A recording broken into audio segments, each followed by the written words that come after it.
يلا، قرعة المونديال 2026 حطات أسود الأطلس في مجموعة مخوفة. واش صعيبة ولا سهلة؟ أولاً، طحنا مع البرازيل، ماشي غير أي منتخب. هذه هي القوة الضاربة ديال الكورة. الماتش معهم غادي يكون بحال شي فيلم أكشن، خصنا نلعبو بذكاء الركراكي.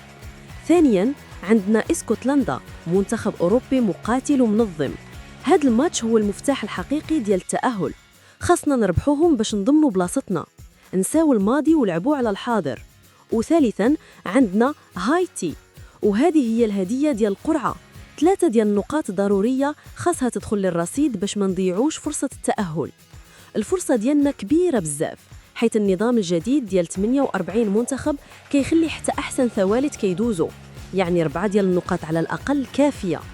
خاصنا نربحوا هايتي وما نخسروش مع اسكتلندا، وأي نتيجة مزيانة مع البرازيل هي بونس. قل لي في التعليقات شحال ديال النقاط غادي يجيب المغرب في هذه المجموعة. دير لايك وأبوني.